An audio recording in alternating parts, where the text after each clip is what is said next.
जय हिंद, वंदे मातरम। स्वागत है आपका ज्ञान लो कॉमर्स क्लासेज में। मैं आपका पीके सर बिजनेस इन्वायरमेंट का नेक्स्ट लेक्चर लेकर आया हूं, जिसमें आपका एमसीक्यू क्वेश्चन है। इसमें क्वेश्चन दिया आपका रिजर्व बैंक के बारे में। तो सबसे पहले रिजर्व बैंक के बारे में आपको हम पिछले वीडियो में बता चुके हैं।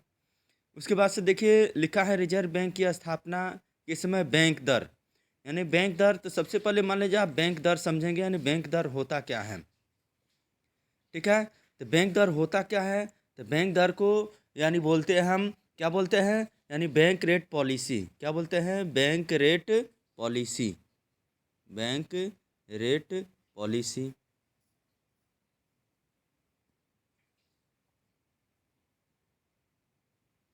बैंक रेट पॉलिसी होता क्या है।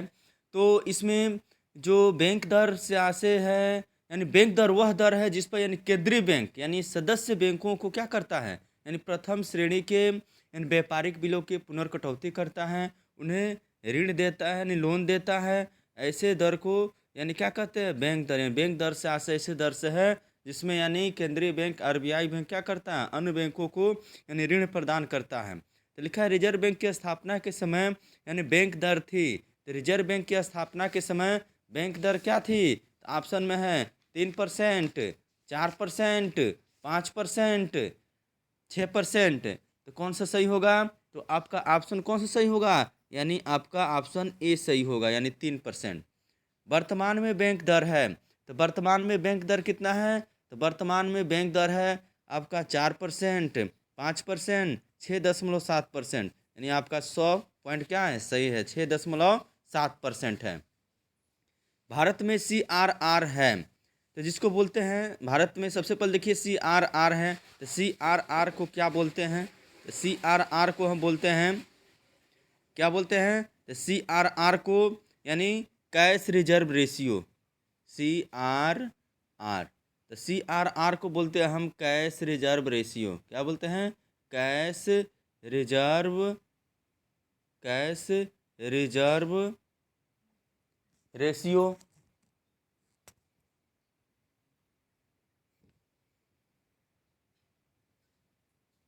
यानी नगद सुरक्षित अनुपात जिसको बोला जाता है, यानी कैश रिजर्व रेशियो।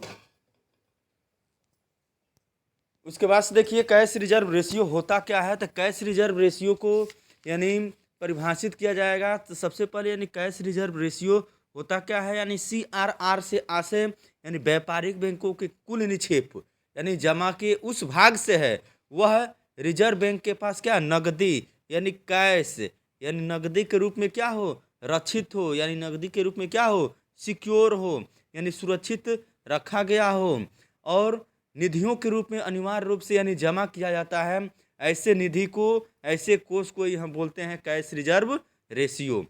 अब इसमें देखिए क्वेश्चन पूछ रहा है कि भारत में वर्तमान CRR है। भारत में वर्तमान यानी CRR कितना है? भारत में वर्तमान CRR है, आपका ऑप्शन कौन सा सही होगा? यानी आपका ऑप्शन यानी बी ऑप्शन सही होगा। यानी कितना परसेंट है? 4% है। भारत में वर्तमान रेपो रेट। तो सबसे पहले देखिए रेपो रेट के बारे में जानेंगे कि रेपो रेट होता क्या है। तो रेपो रेट के बारे में जानेंगे तो इसको देखिए, रेपो रेट यानी रेपो दर। तो रेपो दर होता क्या है? तो रेपो दर से आशय ऐसे दर पर है यानी जिस दर पर व्यापारिक बैंक यानी रिजर्व बैंक से क्या करते हैं, अल्पकालीन यानी शॉर्ट टर्म, यानी अल्पकालीन यानी शॉर्ट टर्म क्या करते हैं, लोन लेते हैं। उस दर को हम क्या बोलते हैं? बैंक दर बोलते हैं, यानी सॉरी रेपो दर। यानी रेपो दर से आशय ऐसे दर से है यानी जिस दर पर व्यापारिक बैंक यानी आरबीआई से क्या करते हैं, यानी ऋण लेते हैं, अल्पकालीन ऋण लेते हैं, और उस पर क्या करते हैं, ब्याज का भुगतान करते हैं। तो ऑप्शन यानी क्वेश्चन दिया है भारत में वर्तमान रेपो रेट है तो कितना परसेंट है? 4% है, 6.5% है, 5% है, 6% है।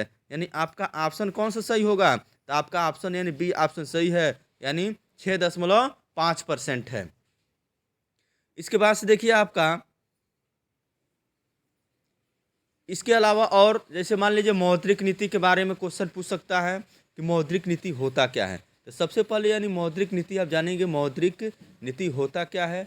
तो मौद्रिक नीति को बोलते हैं हम, क्या बोलते हैं, तो मौद्रिक नीति को बोलते हैं मॉनिटरी यानी पॉलिसी। तो मॉनिटरी पॉलिसी यानी मौद्रिक नीति से आशय उस नीति से है जिसमें अर्थव्यवस्था में मुद्रा तथा साख की मात्रा को क्या करता है, कंट्रोलिंग करता है। क्या करता है, कंट्रोलिंग, यानी मुद्रा कितना होना चाहिए, साख कितना होना चाहिए, यानी उधार किसी यानी बैंक को या किसी व्यक्ति को यानी उधार की मात्रा में देनी चाहिए, यानी जो कंट्रोलिंग सिस्टम होता है वही मौद्रिक नीति के अंतर्गत आता है। तो कंट्रोलिंग सिस्टम यानी दो तरह से कार्य करता है, यानी किस प्रकार से, तो दो तरह से कार्य करता है। एक आपका होता है यानी परिमाणात्मक साख नियंत्रण। क्या होता है, परिमाणात्मक साख नियंत्रण। और देखिए इसमें परिमाणात्मक साख नियंत्रण में सबसे पहले आप जानेंगे परिमाणात्मक साख नियंत्रण में होता क्या है। तो परिमाणात्मक साख नियंत्रण में यानी पहला होता है बैंक दर। क्या होता है, बैंक दर यानी बैंक रेट। उसके बाद से दूसरा होता है आपका यानी खुले बाजार की क्रियाएं। क्या होता है, खुले बाजार की क्रियाएं यानी ओपन मार्केट। क्या होता है, open market operation, open market operation, खुले बाजार की क्रियाएं।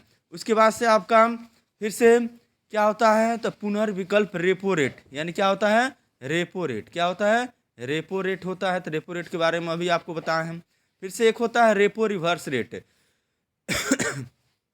रेपो रिवर्स रेट, तो रेपो रिवर्स रेट होता क्या है, तो रेपो रिवर्स रेट से ऐसे रेट से है जिसमें क्या करते हैं, यानी आरबीआई बैंक क्या करते हैं, यानी अन्य बैंकों से, अन्य व्यापारिक बैंकों से आरबीआई बैंक क्या करता है, ऋण लेता है। यानी अन्य बैंकों से क्या करता है, यानी जिस दर पर, जिस रेट पर यानी क्या करता है, यानी ऋण लेता है, उस ऋण को ही हम यानी रेपो रिवर्स रेट यानी बोला जाता है, जिस दर पर। ठीक है। उसके बाद से एक है इसमें वेरिएबल, यानी वेरिएबल या परिवर्तनशील नगद आरक्षण कोष, जिसको आप यानी सीआरआर बोलते हैं। तो सीआरआर आप पढ़ ही चुके हैं। यानी सीआरआर होता क्या है, ये आपका कम से कम यानी 3% होना चाहिए। कितना परसेंट होना चाहिए, तो 3% होना चाहिए। उसके बाद से एक होता है आपका वैधानिक तरल कोष। क्या होता है, वैधानिक, ये सब परिमाणात्मक में है। यानी वैधानिक तरल कोष,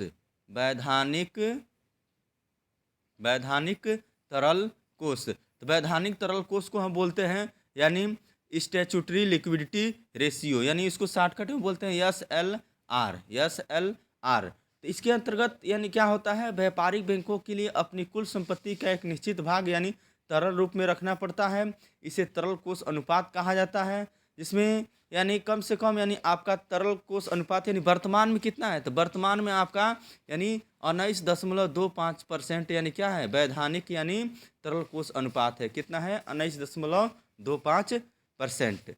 उसके बाद से देखिए मौद्रिक नीति में दूसरा नीति होता है आपका साख नियंत्रण। साख नियंत्रण की दूसरा नीति है आपका चयनात्मक नियंत्रण। क्या होता है, चयनात्मक या गुणात्मक नियंत्रण, चयनात्मक या गुणात्मक नियंत्रण, चयनात्मक या गुणात्मक नियंत्रण। तो देखिए चयनात्मक या गुणात्मक नियंत्रण होता क्या है, तो चयनात्मक या गुणात्मक नियंत्रण को बोलते हैं यानी क्वालिटेटिव या सेलेक्टिव क्रेडिट कंट्रोल। तो इसमें देखिए गुणात्मक नियंत्रण में भी यानी कई दरें होती हैं, जिसमें आपका है पहला है यानी उच्चतम सीमा का निर्धारण करना, यानी कितना कितना सीमा पर आप क्या करेंगे, ऋण देंगे, यानी उच्चतम सीमा का निर्धारण करना। फिर से दूसरा होता है, फिर से आपका दूसरा होता है यानी ब्याज दरें। क्या होता है, यानी विभिन्न ब्याज दरें। उसके बाद से ऋणों पर प्रतिबंध होता है, ऋणों पर प्रतिबंध।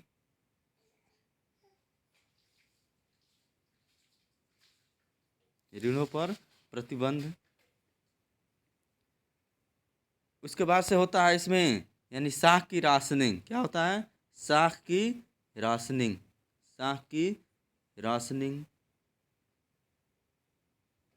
तो देखिए साख की राशनिंग यानी आप समझेंगे साख की राशनिंग होता क्या है। तो साख की राशनिंग से आशय यानी रिजर्व बैंक साख नियंत्रण के लिए साख की राशनिंग भी करता है। इसके लिए अनुसूचित बैंकों द्वारा दिए जाने वाले विभिन्न उद्योगों को ऋणों का आवंटन। बाद से क्या होता है आपका नैतिक उन्नयन, नैतिक अनुनय। तो नैतिक अनुनय में क्या होता है, तो रिजर्व बैंक क्या करता है, गुणात्मक साख नियंत्रण की विधि से यानी सफलतापूर्वक यानी यह अपना प्रयोग करता है, और यह इस प्रकार नैतिक दबाव पर सम्मेलनों, परिपत्रों आदि के द्वारा यानी डाला जाता है, यह उतना ही प्रभावी होता है। उसके बाद से होता है अगला यानी लास्ट पॉइंट, प्रत्यक्ष कार्यवाही। क्या होता है, प्रत्यक्ष कार्यवाही। तो प्रत्यक्ष कार्यवाही के अंतर्गत क्या होता है, तो बैंकिंग कंपनी एक्ट 1949 भारतीय रिजर्व बैंक को यह शक्ति प्रदान करता है कि वह समान तौर से बैंकों या अन्य किसी बैंक को किसी विशेष लेन देन को श्रेणियों में प्रवेश करने से चेतावनी दे या रोक सके, यह आपका होता है। ठीक है, तो उपरोक्त यानी परिभाषाओं या आपका जो भी शब्दकोश के अनुसार हम निष्कर्ष रूप में कह सकते हैं कि भारतीय रिजर्व बैंक मौद्रिक नीति की साख नियंत्रण के लिए यानी नियंत्रणात्मक विस्तार की नीति अपनाती है, और जिसमें परिणात्मक और गुणात्मक साख नियंत्रण यानी प्रयोग करती है। उसके बाद से देखिए आपका, जैसे मान लीजिए क्वेश्चन पूछता है कि भारतीय रिजर्व बैंक की स्थापना कब हुआ, तो 1935 में भारतीय रिजर्व बैंक किस समिति द्वारा यानी स्थापित करने का निर्णय लिया गया, तो हिल्टन यंग समिति। 1926 में भारतीय रिजर्व बैंक यानी किस अधिनियम के तहत हुआ, तो 1934 के तहत पारित हुआ। कब इसका राष्ट्रीयकरण किया गया, तो 1949 में राष्ट्रीयकरण किया गया। नोट निर्गमन कौन करता है, तो भारतीय रिजर्व बैंक करता है। भारतीय रिजर्व बैंक अन्य बैंकों का बैंक होता है। भारतीय रिजर्व बैंक संशोधन गृह की व्यवस्था करता है। भारतीय रिजर्व बैंक यानी विदेशी विनिमय बिल की व्यवस्था करता है, यानी इत्यादि भारतीय रिजर्व बैंक यानी कार्य करता है। That's all, thank you. आपको वीडियो अच्छी लगे तो अधिक से अधिक शेयर कीजिए, सब्सक्राइब कीजिए, लाइक कीजिए, ताकि आपके दोस्तों तक वीडियो पहुंच सके और वह इस वीडियो से लाभान्वित हो सके। और आप लोग सब्सक्राइब कीजिए, बेल आइकन को घंटे को दबाइए, ताकि आपको यानी जो भी वीडियो अपलोड किया जाए यानी पूरा नोटिफिकेशन आपके पास जाए। जय हिंद, वंदे मातरम।